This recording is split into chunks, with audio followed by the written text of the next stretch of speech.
Mbote ndeko mukulumpa. Mbote maman journaliste. Tokuta na mokolo ya lelo pona ko réagir par rapport ya vidéo ndeko Honoré Ngwanda pesaki na mokolo ya le 22 août 2015. Boe père ya résistance général de Gaulle ndenge babengaka ye. Alobi ete combat nae ezali essentiellement contre Tshisekedi te. Alobi ete azalaka mingi mal compris, raison pour laquelle asalaki vidéo wana pona ko expliquer démarche nae pédagogique.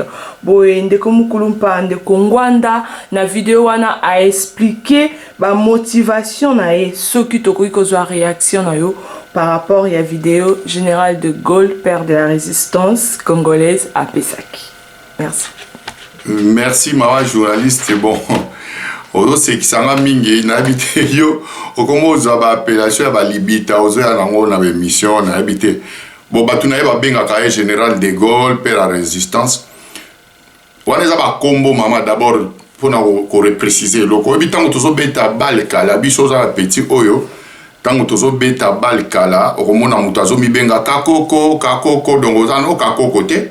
Mais pour na combo kaka zairo alinga kozwa combo ba Kofi Olomide bazwa ba Rambo ba King Kester mena bazwa ba combo biso zai kozwa mususu azu combo kakoko mususu azu combo mayanga biso neti na ba Lubumbashi bongo ye ozo beta soko sopi o mibengi China Bubrinch tope o mibengi Bwanga donc eza ba combo tozwa ba combo ba pesa Honoré Ngwanda vie na nga na pesi mbote wana za pire vie na ngai ba pesa ye ba combo wana na cadre que donc pour na osepelisa monoko quoi mais za na hyper résistance je sais pas quelle résistance bazali et puis non bah tika na loba déjà mamba résistance wana je crois que na loba on balebele ya baza ba résistant mona relo moté tozaka ba congolais biso tolobela mamba Congo na biso to souhaitera que Congo wana un jour ezala pe lokwa ba mboko to vandi souhait na biso yangwana so to ngito beta ma solo résistance comme na loba ki Congo eza pe occupé te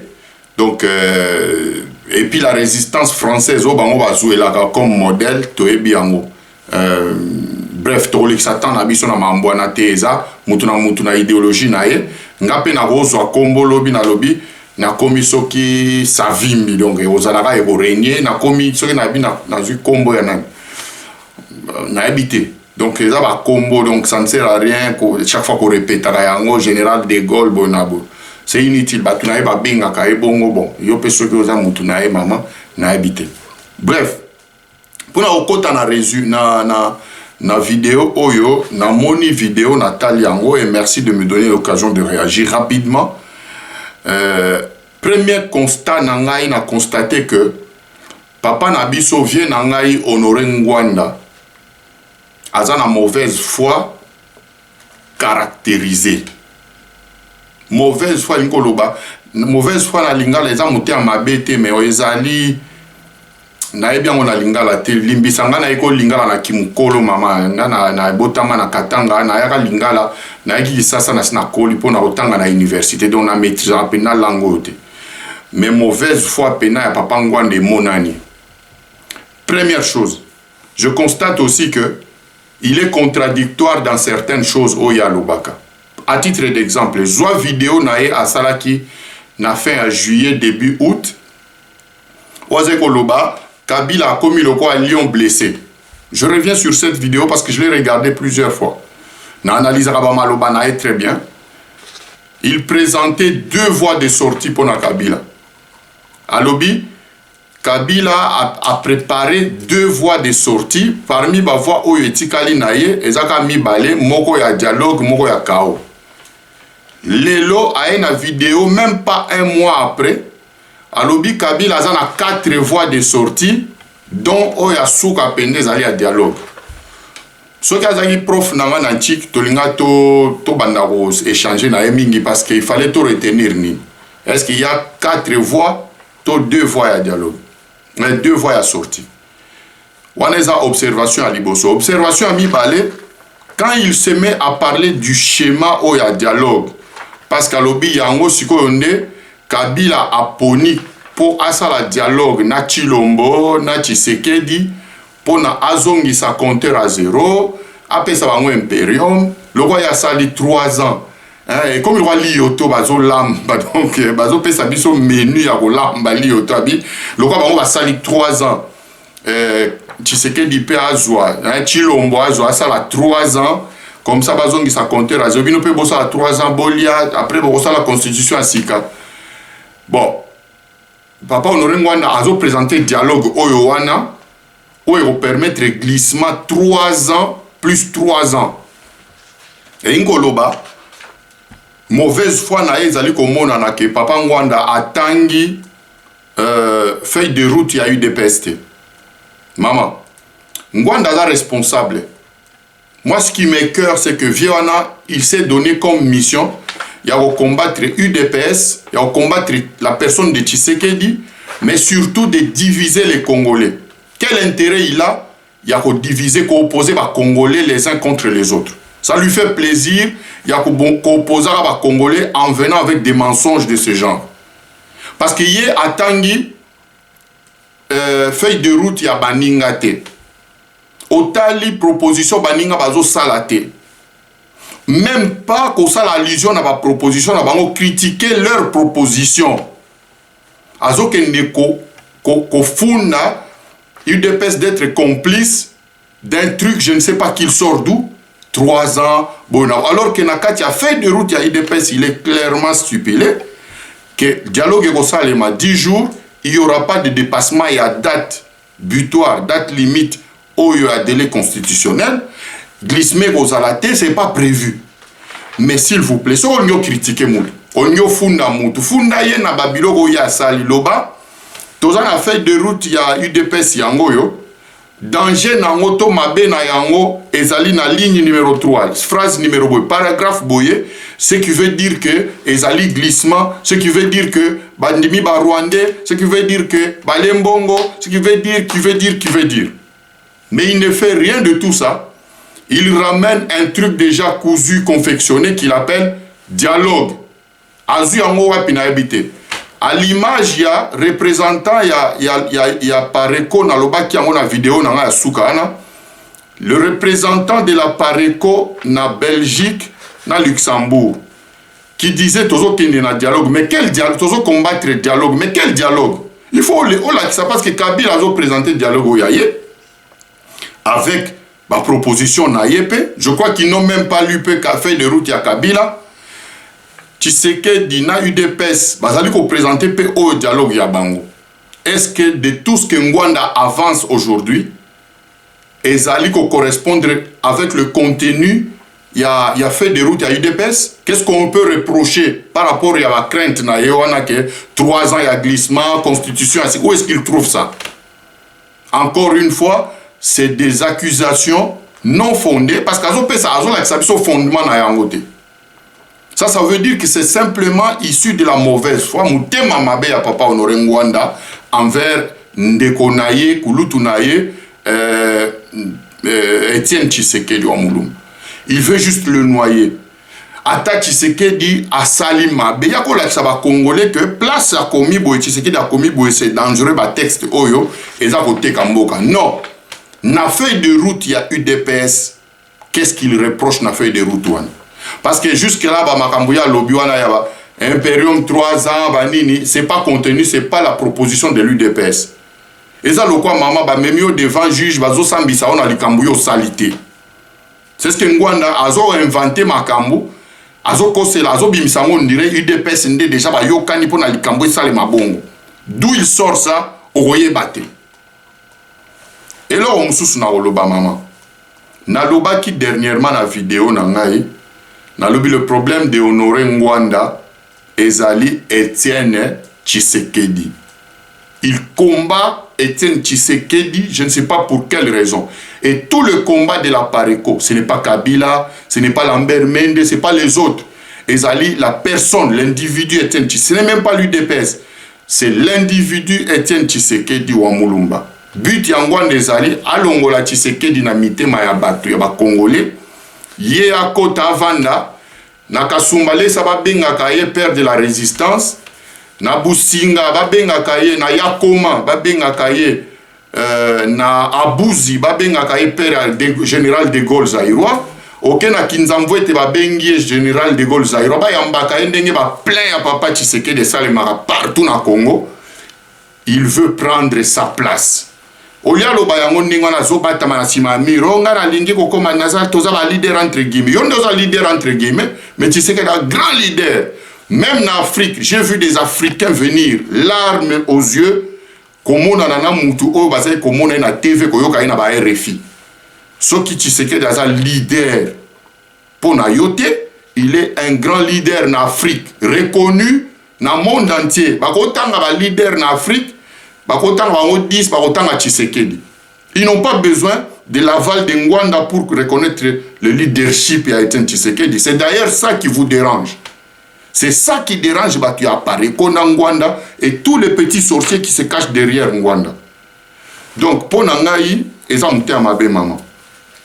Après, Bamakambo, Nazwaboy. Ce qui va traître, parce que Honoré Ngwanda Lobio, Yazo s'attaquer à Tshisekedi, UDPST, mais à tous les leaders, Oyo Bagote Kamboka, Bagokutana Ngwanda Nanzela na Bango. Nabia. Aouti ko lobela makambo moni mwana nsemi awa alobi ango vite fait aleki. Mais mwana nsemi abandi campagne na depuis longtemps. Au mona ba vidéo ya bato apareko ba salela e. Nazo exemple Omer Egbake Yangembe oazali leader entre guillemets ningi ngwanda zo chango leader na ya Bangala. Oyo ba honorer Ngwanda tango bazali na pouvoir bangonde ba vandisa ye, ils ont reconnu son leadership na Aliba. Omer Egbake azobima, il prend la parole au nom de tous les Bangala. Parce qu'Aza Mukonzi na Bango, même Mukonzi leader Yangwanda, il parle tous les jours au nom de Bangala. Le Bangala n'y s'auto soutenir Kabila, Topesaye Mokakoswa, éternité. Oso Kangwanda ye, a sali émission à 1 heure. Azolo Bela, Omer Egbake Yangembe. Oso Yoka Yango. Jamais. Kyungu Wakumwanza, il a vécu toute sa vie en tenant le discours que Nemwana Nsemi tient aujourd'hui. Osoyoka Ngwandaye a sali discours à lobby. Kyungu, il est séparatiste, il est ségrégationniste. Boyna Boyeza ya Kyungu, te Osoyoka Yango. Ba sali les vidéos à 1 heure. Jamais. Mais n'a qu'au multiplier d'exemples. Tala, maman. Honoré Ngwanda na osuka na question ya libo parce que na loba soko pesinga maluba na koma koloba Ngwanda lobi bango terrorisme to ya koyeba ba frontière bona boye mboka na ba honoré Ngwanda ba vanda na ba libanais na mboka na ba libanais bazaki na ba chambre froide bazaki na ba tous les généraux ya Mobutu bazaki na ba commerce bazo coopérer na ba libanais bazo kende bazo pesa libanais soko aux eu problème na qui n'a un numéro privé, il y a chaque général, les bandits les lotés. Mais les Libanais ont besoin de financer Hezbollah depuis quand n'a bien noté. Via Zobima, on dirait les lots de terrorisme comme il y a na Congo. Mais tous ces gens-là financent le terrorisme dans le monde. Depuis Kalaye Bana, ils se présentent comme si ils ont découvert en Olélo. Alors ils ont surveiller les frontières. Mais il sait lui les dégâts qu'ils ont créés. Dans la vanda na aéroport ya Njili. Nande konanga Choum, aza pasteur na kini peut témoigner ça. Ba pesa biso mbongo tokende Lubumbashi anéwana tokenda coopérer faire des routes à militaire pour tokota en avion militaire na ba C130 tolala na aéroport une semaine. Il faut mona biloko tomona na butu. Ba Galaxy ya ba américain ba avion ezo kende ko ravitailler garçon wana Savimi. Ils ont fait ça en Afrique centrale. Ko déstabiliser ba pays ya batu. Kokota na ba frontière à Baninga. Le retour yango tozo vivre lelo. Mais Ngwanda il peut se taire. Et azo yana ba mensonge comme si mambwa Congo tala. Maman.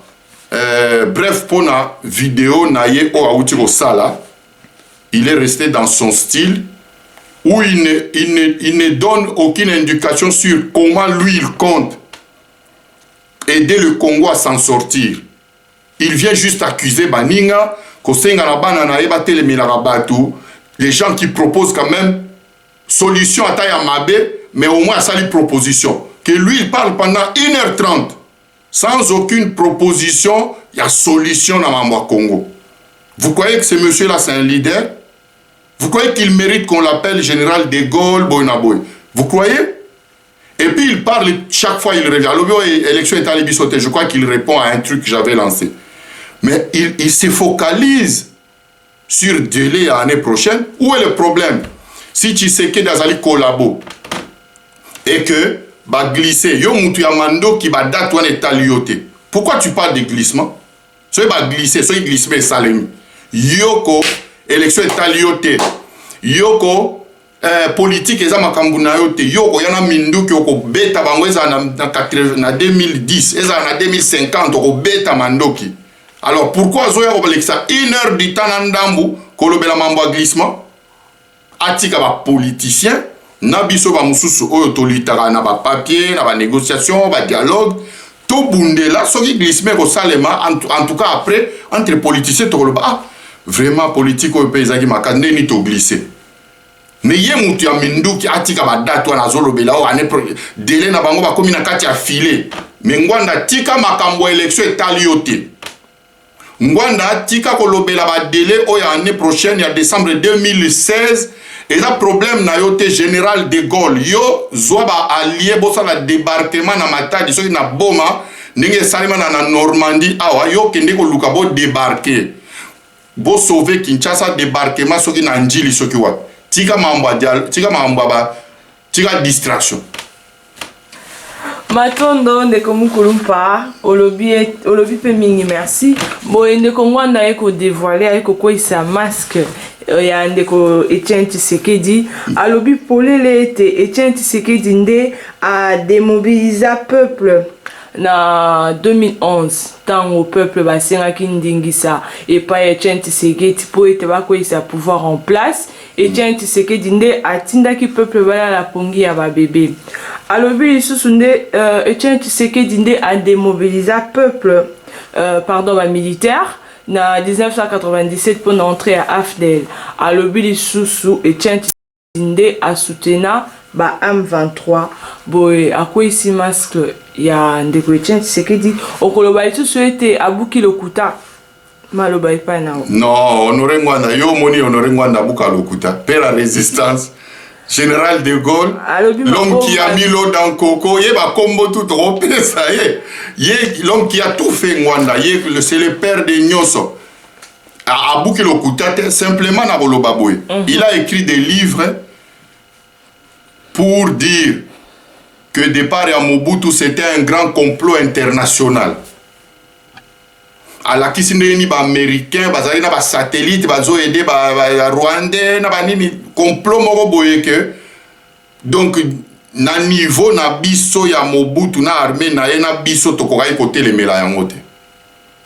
Mais en une phrase lelo dans une vidéo il contredit tous les livres qu'il a écrits.